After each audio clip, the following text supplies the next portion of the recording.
Sometimes evil hides behind a kind smile.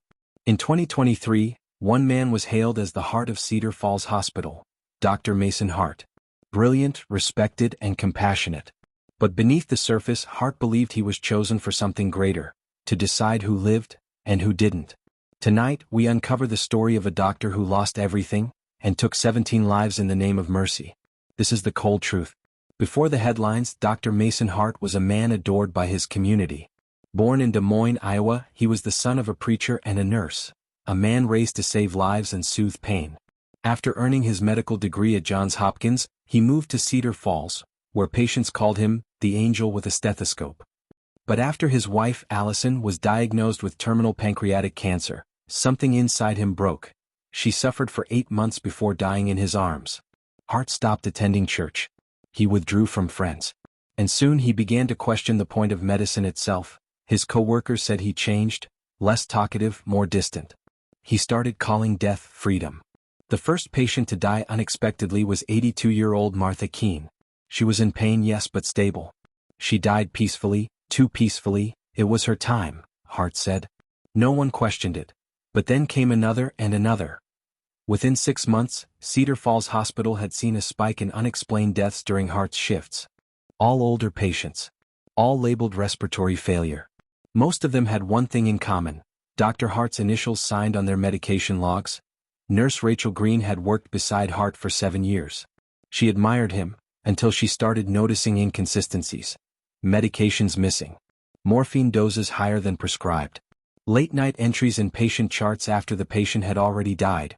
When she brought it up to the charge nurse, she was told, "Let it go. Dr. Hart knows what he's doing." But Rachel couldn't. She started keeping her own records, times, room numbers, and medication logs. What she found terrified her. 17 patient deaths in 6 months, all between 2 o'clock and 3:00 a.m. She started hiding in the ICU wing during night shifts. Watching point one night, she saw him. Dr.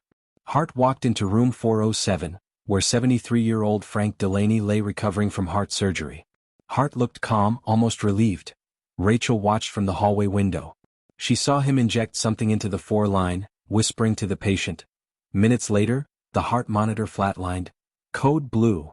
Hart shouted, pretending to resuscitate. But Rachel had already checked that room's morphine supply earlier. 1 vial was missing. The next morning she found a note in her locker. Some suffering isn't meant to end. Don't interfere. Rachel went to hospital administrators with everything she had, her notes, the times, even screenshots of medication logs. They dismissed her. "You're stressed," they said. "He's one of the best doctors we have."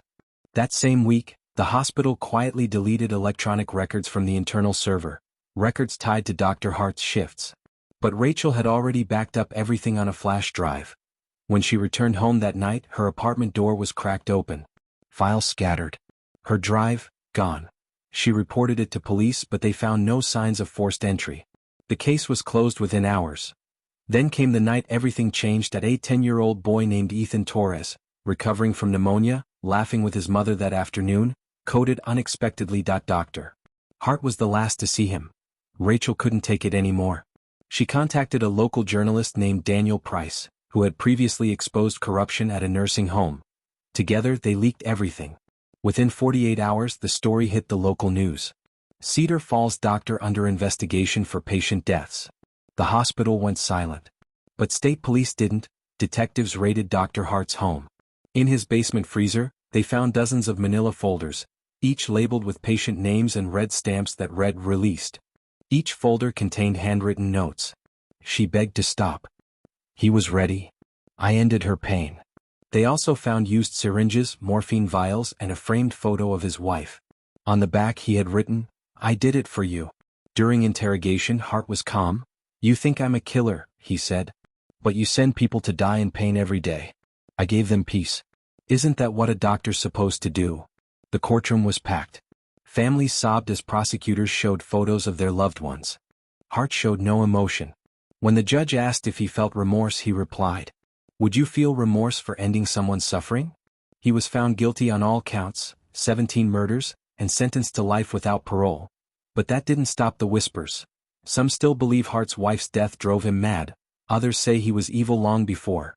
Cedar Falls Hospital shut down its ICU wing a year later. The walls were repainted, the equipment replaced. But nurses say if you walk down that hallway between 2 o'clock and 3 a.m., you'll still hear it. The faint beep of a monitor, and the whisper of a man saying, "It's okay. You can rest now."